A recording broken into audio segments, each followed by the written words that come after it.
issues of monies are issues of security. You don't discuss it just anyhowly. Don't discuss it anyhowly. Thank you, Right Honourable. There is no continuous hacking happening because all those are matters that are of concern to us because the month might elapse and then we hear this. Because nearly on a monthly basis, Right Honourable Speaker, and I believe you're a consumer of intelligence information commercial banks have been hacked very regularly. So there must be something that is convoluted that we need to have a good understanding of. Because it's even the commercial banks, they host monies belonging to the Ugandan citizens.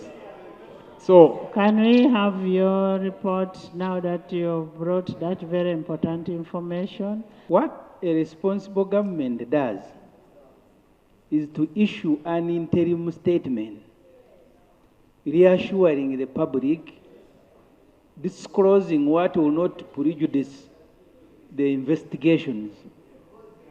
A responsible government does not stand up in Parliament and say, we are investigating, we will not tell you anything. Because by you saying you are going to investigate, you are even carrying out an audit, you have actually admitted that you don't know. That's why you are investigating, that's why you are auditing.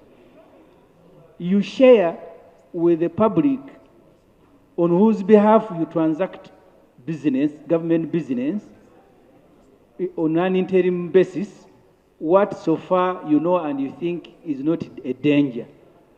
But you don't plead that I am not going to say anything. You see, this matter. So, Madam Speaker, I thought that I am asking NRM government to be what they cannot, to be responsible, but I think they can learn at least to try. Then we will forgive you that at least you are trying.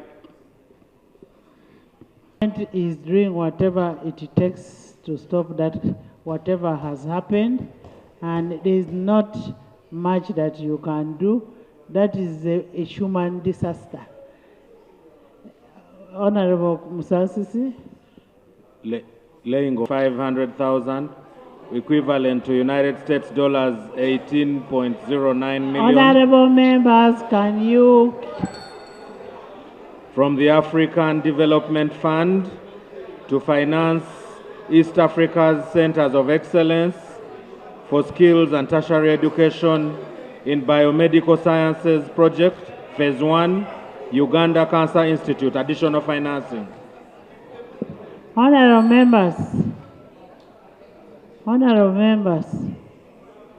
the money they are getting is for tertiary education, the Biomedical Science Project, Phase 1, the Uganda Cancer Institute, and that is the money they are proposing.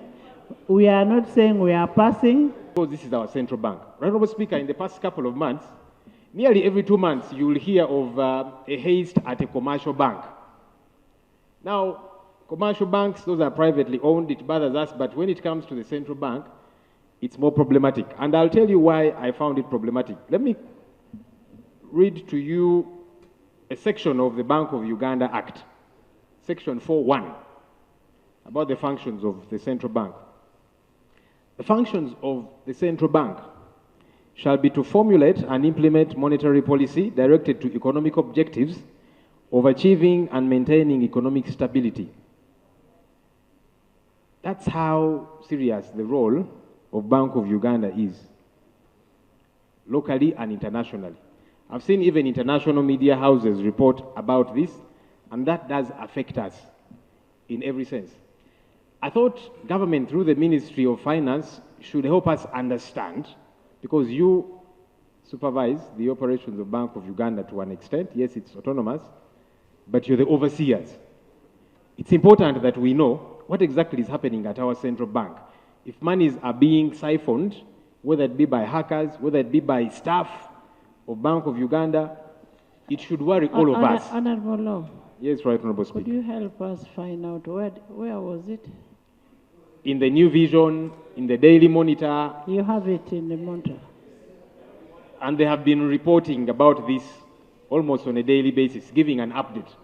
So government should not continue to be quiet about this matter. We want to know what exactly is happening. Through you, Right Honourable Speaker. If you have the new vision, please help us.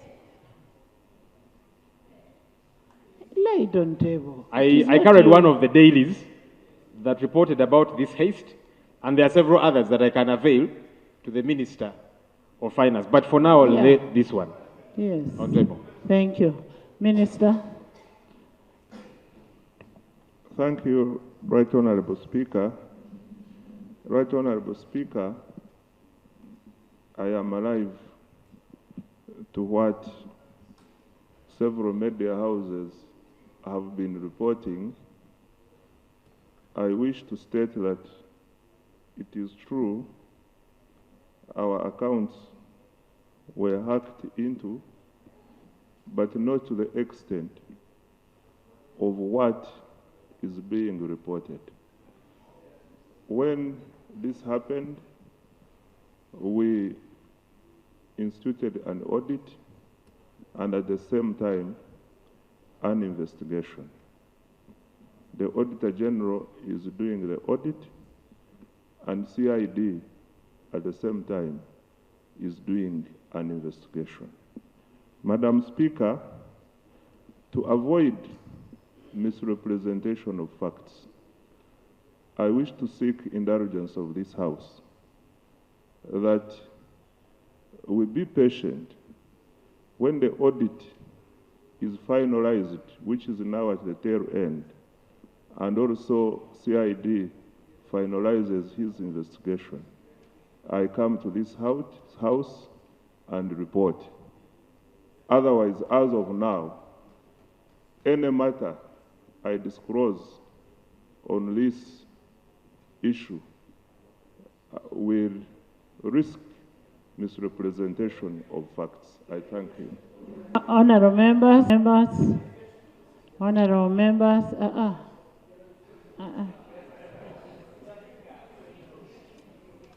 honourable members, the minister is in agreement with what the leader of opposition is saying, but he says it is under investigation. Let's wait for a report from the investigation, and then we will handle it in that way. But we want to thank you for bringing it up, and the minister has clarified that it is correct. Rarely do they concede to some of these things, but government through the Ministry of Finance has conceded. Of course, now he has thrown things a bit off balance. So he's saying, no, it might not be entirely factual, even though there was a haste.